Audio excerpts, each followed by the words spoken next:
Hello students, good evening. So let's start new topic of this chapter.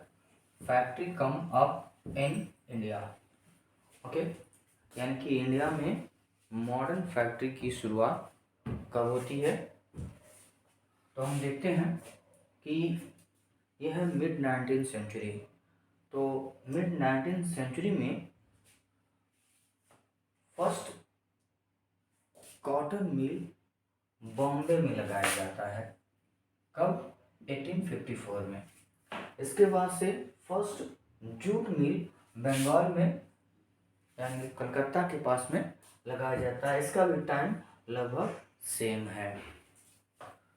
Okay, उसके बाद से तो ये दो, इसके बाद से कानपुर में हम देखते हैं कुछ समय बाद, कानपुर में, अहमदाबाद में, इस तरह से हमारे इंडियन जो ट्रेडर थे या एंटरप्रेन्योर जो थे, उद्यमी थे, उन्होंने जो है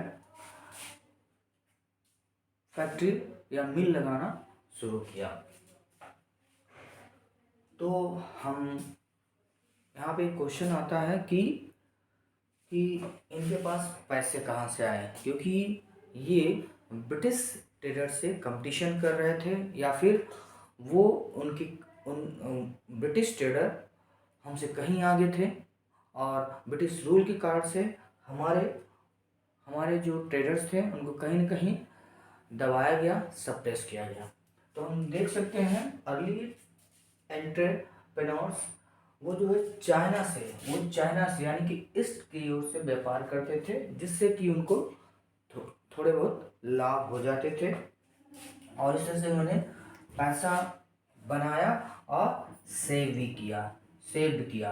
ओके, और वही सेव्ड पैसा उन्होंने अपने नए मिल लगाने में, नए मिल को सेटअप करने में यूज़ किया।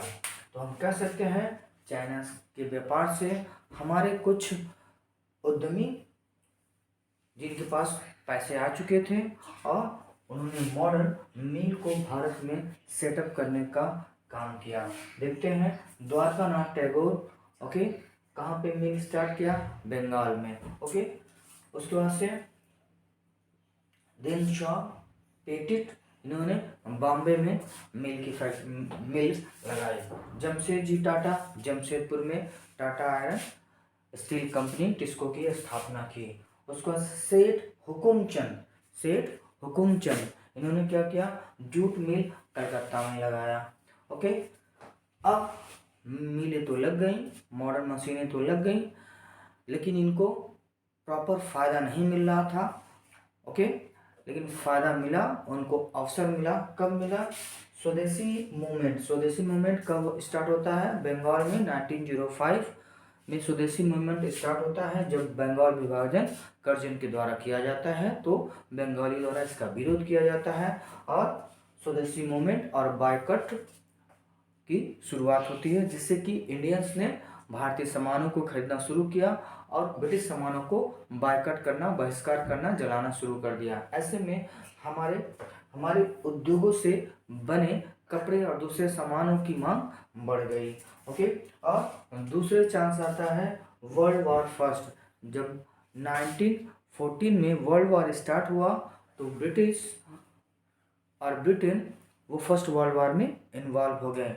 ऐसे में हमारे मिलों के कपड़े और सामानों की बिक्री यानी कि लोगों की बिक्री बढ़ गई और इस तरह से हमारे उद्योगपतियों को फर्स्ट वर्ल्ड वॉर के समय सपोर्ट मिला, उनकी कंपनियां, उनके ग्रोथ बढ़ गए।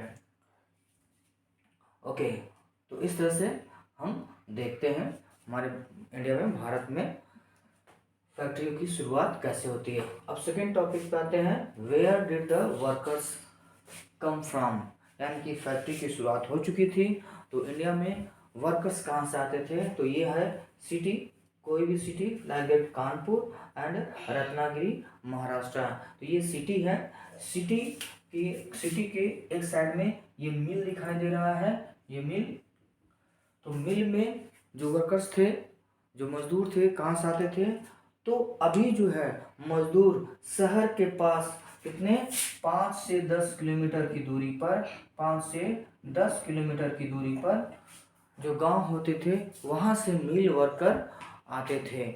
ओके, आते थे यहाँ पे। कुछ लोग वापस चले जाते थे दिन में काम करके, या फिर कुछ लोग यहीं आसपास रुकते थे और वीकली 10 डेज 15 डेज पे वो अपने घर आते जाते रहते थे।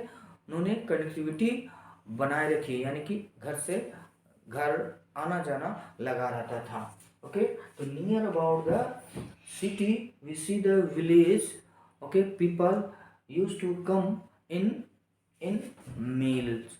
ओके, तो यहाँ पे हम देख सकते हैं रत्नागिरी महाराष्ट्र में, उन रत्नागिरी में जो फैक्ट्री लगी थी तो आसपास के गांव के लोग ही पहुंचते थे।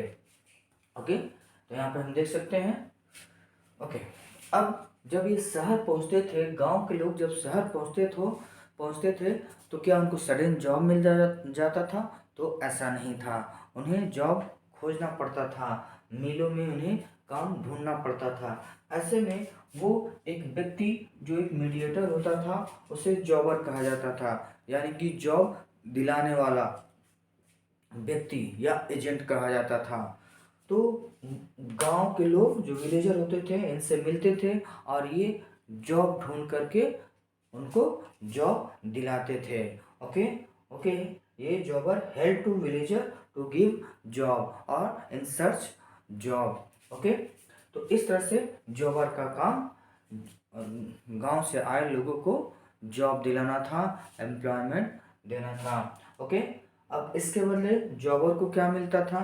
तो जब विलेजर को गांव जॉब लग जाती थी, काम मिल जाते थे, तो वो कुछ उनको उनको गिफ्ट देते थे, या फिर कह सकते हैं कि एक दलाली के रूप में, दलाल जैसे कि उनको गिफ्ट दिया जाता था। तो इस तरह से हम देखते हैं कि वर्कर्स कहाँ से आते थे? गांव में आते थे, जॉबर की हेल्प से उन्हें मिल में जॉब मिलती थी। Okay students, thank you.